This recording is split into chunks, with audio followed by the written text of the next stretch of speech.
It is good to be Phyrexian. It is good to be Elish Norn. This has always been true, but never more so than now.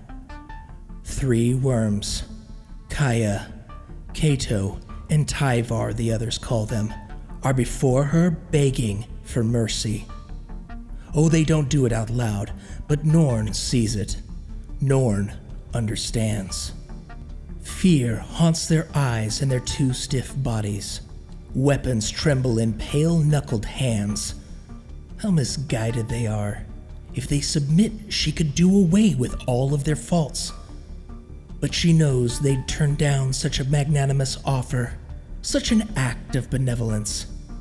There is no point in asking, just as there is no point in their efforts. All will be one, and it won't be very long now. Stay with us, she tells them. Behold the glory of new Phyrexia. Go to hell, says the smallest. The largest moves towards her, but the others pull him back. Typical. Discord lives within the hearts of non-believers. Even when there are so few, they are never truly united. If only they could see that. A mere flick of Norn's wrist is enough to summon the portals. Everything in this place is keyed to her will. Metal clicks and slides and rearranges around them. 5 irises open on 5 alternate worlds.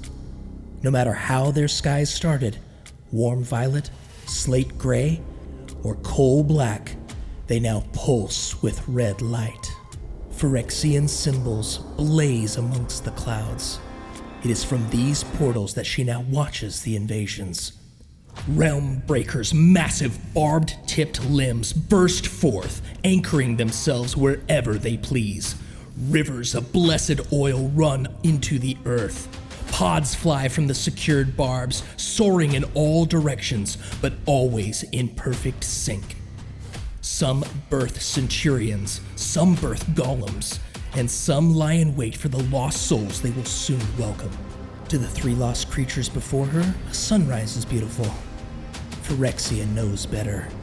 Thousands of mouths speaking with one voice, thousands of eyes with a single vision, thousands of minds with only one thought. That is beauty, and they've created it with their own multitudinous hands.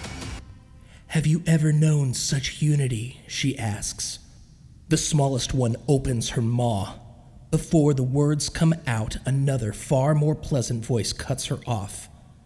We've done as you've asked. Luca, that is his name, isn't it? One of the human wretches at the sight of him, but to Phyrexia, he's a shining example of the future that awaits them. Oh, so he was rough around the edges. They'd smooth those soon enough. Flesh trembles at its own destruction. It's only natural. Norn turns towards her holy evangels. Jace slips off. He knows what Norn wants, of course. Knows before she has to say anything. 3 more arrive in lockstep. Luca, Atraxa, and Ajani. Nahiri trails behind, the newest member sent to fetch her fellows. Carried like a trussed-up offering between them is the once powerful Shieldred. Out of her armor she is pathetic and small, an overgrown newt who once dreamed of praetordom. All of Phyrexia knew she was only a pretender to the title. Now it's finally laid bare. Luca and Ajani present their quarry. Shieldred spits, her black spittle falling well short of its target. Tired as she is, her natural inclination is to try and wriggle free. How satisfying to see her reduced to this. What shall we do with her? Asks Ajani. His eyes flick to the prisoners. Or do they need to be dealt with first? Norn beholds the little worms, so afraid. Already they're skittering backwards. Their plans are as obvious as their terror. Leave New Phyrexia. Tell the others. Gather their meager forces and mount a counterattack. So the efforts of the flesh-bound often go. Where has all that struggle gotten them? Here, in the inner sanctum, hopelessly outnumbered, they still think there's a way out of this. It's amusing, in the way that death is amusing once you've transcended it. You want to leave, don't you? Phyrexia shall permit it, on one condition, she says. Nahiri, restraints. Stone springs from the ground, encasing the three imperfect planeswalkers. Only their heads remain unimpeded. It won't work forever. Norn is well aware. She saw the smallest one phase through solid matter earlier. But it will serve its purpose. And if they spit on her benevolence, then they've earned their fates. You shall be the prophets of our coming, she says. In time you shall tell your unbelieving brethren what you have seen. A united future. What a joke, Shieldred whispers. Speaking strains her chest against its bonds.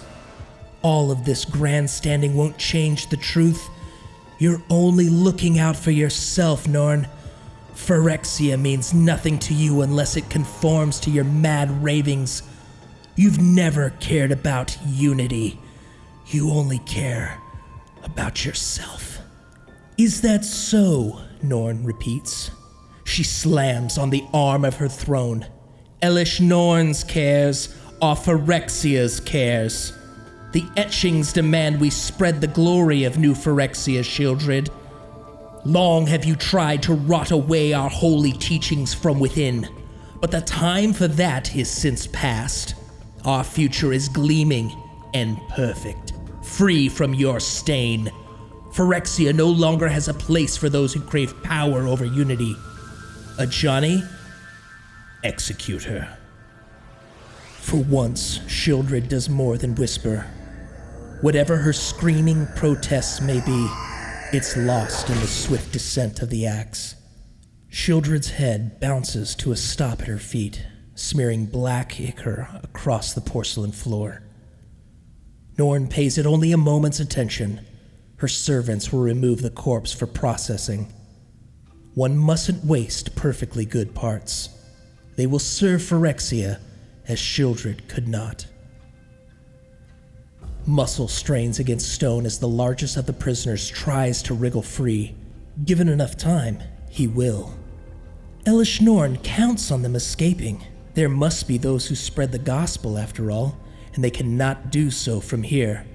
Once they understand how futile it is to fight the inevitable, they can depart. But once more to the work, once more to the invasion. Rejoice, blessed angels, she begins. Our symbol blazes across the plains, our sacred words in its shadow. Soon we shall awaken the multiverse from its slumber. The glorious light of completion of new Phyrexia is nigh. With the barrier of their skin removed and their minds joined to ours, the others will soon come to know the ecstasy of Phyrexia as you do. Keening howls ring within the sanctum, carried up from the bowels of New Phyrexia. How beautiful they sing that which cannot be put to words. The evangels try to join their voices to the masses, but they are new, their throats too delicate. A lackluster addition. A choir is only a choir if each voice works in harmony with the others. The dissonance they cause is grating and disappointing. Quiet upon the congregation, she screams, and lo, there is quiet. Our work is not yet done. We stand before the untarnished glory of eternal completion. We need only take our final steps towards it. For your zealous service and devotion, we have decided to grant you the honor of uniting your homelands. Tell us, Nahiri, where is it you were born? Zendikar, she says. Many lifetimes ago, I was born on Zendikar. Norn nods. Nissa, she calls. Show us this place. Continue reading on magic.wizards.com/story or click the link in the description.